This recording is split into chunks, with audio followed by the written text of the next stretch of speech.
Kumusta po kayong lahat mga kabahay? Ako nga po pala si Rog ng RRCP Realty. At sa episode na to, mag interview po tayo ng isa sa mga homeowners dito po sa Epic Homes. Nandito po tayo ngayon sa Villa Marcela. Phase 1 po ito ng subdivision. At isa po sa mga sales manager ng RRCP Realty na aming kasama ang ating i-interviewin. Happens to be the homeowners din po sila dito sa Epic Homes. So tara. Hi Sir Ronnie! Hi, sir. Yan. Hi Sir Nasa Ronnie. Hi Ma'am pagkikita. Michelle. Magandang araw po. Ayan, si Sir Ronnie po at si Ma'am Michelle, isa po sa mga sales manager po ng RRCT Realty. Sir Ronnie, tanong ko lang, ano yung naging rason po ninyo? Although, syempre, mga agents na po kayo na, yun nga, na we are selling yung Epic Homes Housing Projects. Ano po yung, sa dami na rin no, ng mga housing projects mula sa iba't ibang developer na ating hawak, bakit, ano po yung naging reason po ninyo sa pag-avail dito sa Epic Homes? Well, unang-una, sa affordability. And Okay. since from Bulacan kami, Opo. nung time ng pandemic, ito yung the best option na nakita namin. Tsaka yung location. So yun, hindi kami nagsisisi na ito ang inabil namin. I see, taga Bulacan po pala Yes, kayo, sir. sir. Bali, doon sa affordability po, kumbaga sa iba pang mga housing projects, mas affordable po yung dito sa Epic Homes. Epic Homes. Pero ano po yung naging factors ninyo, bakit niyo consider na dito po sa Villa Marcela mismo mag-avail? Well, una-una yung location, nakita na, alam naman siguro ng iba na flood free. Mapapatunayan ko yung flood free, tsaka accessible para sa akin. And ano pa ba? I see, well, Ah, kasi maraming reason eh. opo. Nakakalimutan ko lang. Pero sir, Baka si bigyan niyo naman po kami ng konting background. Ano po ba yung house model na na-avail ninyo dito sa Epic Homes? kami, nag-avail kami dito ng inner unit. Sakto lang po dahil tatlong lang kami sa aming pamilya. So, tamang-tama lang. Inner unit and Ito po ay tinatawag na townhouses. townhouse. Yes, inner unit townhouse 44 sa Epic Homes. Sa inyo po, Ma'am Michelle, bukod po doon sa mga nabanggit ni Sir Ronnie, ano pa po yung mga reason po? Personally, sa inyo po, ano po yung mga reason po ninyo sa pag-invest dito sa Villa Marcela? Kasi originally from Malolos kami. So, yung location nito San Rafael, malapit lang talaga. So, anytime na gusto namin pumunta para bisitahin yung parents namin, saka mga sister ko, makakapunta agad kami doon kasi accessible lang, mabilis yung biyahe. Tapos, dito rin yung mga schools malapit. Kaya yung anak ko, madali namin nahanapan ng school para nung lumipat siya dito. Hindi kami nahirapan. Nice. Good to know. Kumusta naman po yung pagtira po ninyo dito, Ma'am Michelle? Mga ilang buwan na po ba kayo or taon na po ba kayo nakapag-move in po dito sa Villa Marcela? 6 months. Almost Mga 6 6 months months. kasi okay. Kumusta naman po yung community, ma'am? Okay naman dito kasi Kasi pansin ko, ma'am, maaliwalas, yung mm, mahangin, no? Maganda oo. yung ano. Dito, pakiramdam ko meron kami peace of mind. Maramdam mo pa rin yung essence ng province ba? Opo, yun nga. Ganun. Pero malapit ka pa rin sa Metro Marapit, Manila, no? oo. Kung talaga pupunta ka doon. Yes, sir. Tsaka, isa pa, hindi naman to malayo sa mga establishment gaya ng sabihin mong province, pero hindi. Pero Mm. dito, sir, sa Villa Marcela, napansin ko marami nang nakatira, pero may mga units din po na hindi pa occupied. Ibig sabihin ba, sold out na yung units? Or, I mean, yung subdivision, wala na po ba mga inventory dito?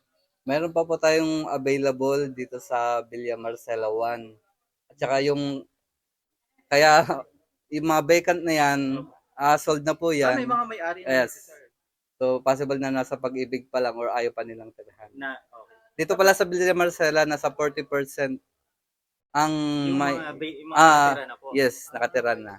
Napansin ko, sir, yung mga vacant lot, so isa yung house model nila, no? I mean, yung Yes. exterior. Pero napansin ko, sir, may changes na dito. Yeah. Kumbaga, bilang home buyer ba, sir, once na ma-turn over po sa inyo, parang pwede nyo na po itong ipa-renovate, Ganyan.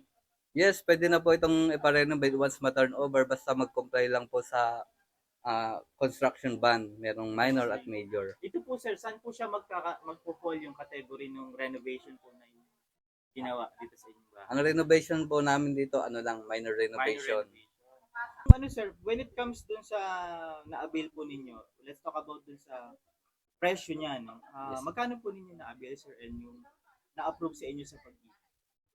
Ang total contract price nito nung inabil namin nasa 900 plus ba?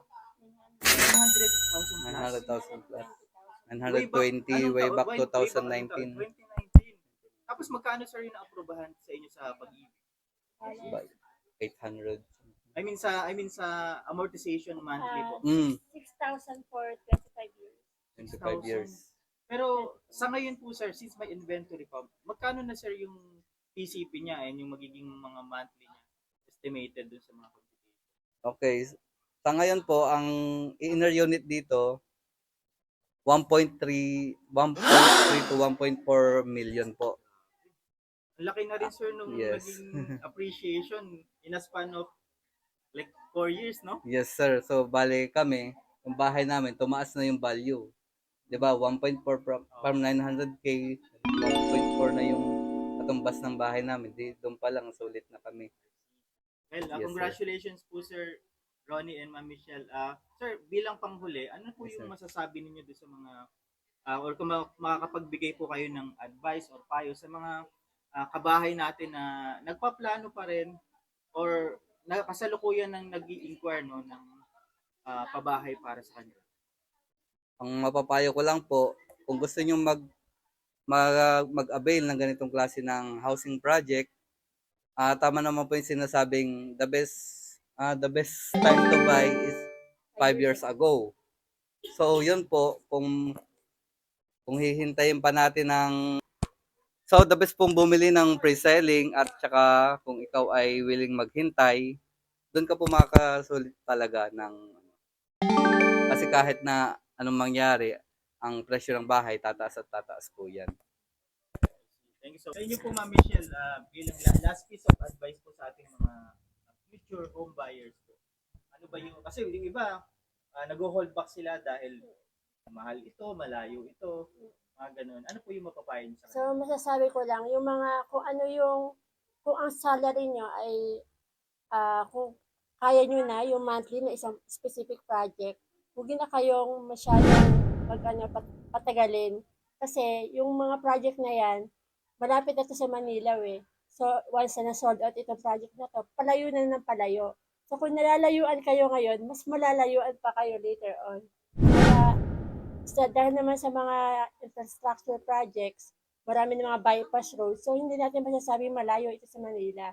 So, ito talaga ang the best. Kung naghahanap kayo ng project na malapit sa Manila, Bulacan talaga yung next option. Thank you so much po Ma'am Michelle and Sir Ronnie sa mga binahagi po ninyo na marami tayong natutunan no kasi tulad din ng nabanggit ni Sir Ronnie, the best time to invest was 5 years ago. Yun talaga yung labanan sa pagdating sa real estate no. Lalo na yung mga pre-selling yan. Tulad din ng nabanggit ni Ma'am Michelle na totoo talaga no na syempre yung lupa hindi talaga yan nagmumultiply no at habang tumatagal palayo ng palayo po no yung mga affordable housing. Tulad nito, yung mga fringes ng Metro Manila like Bulacan.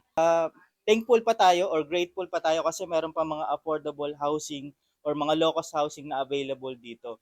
So, we can expect from 5 or 10 years from now na baka wala na sa baka wala na sa lalawigan ng Bulacan, maaring nandito na sa Tarlac, Nueva Ecija, mas malalayong lalawigan na po ng Luzon mga kabahay. So yan, there you have it. Kung kayo po ay kasalukuyan naghahanap ng mga affordable housing, pwede nyo pong i-consider, for example, itong Villa Marcela dito po sa San Rafael by AP Homes mga kabahay. Muli, ako nga po pala si Rog ng RRCT Realty. We find home for you.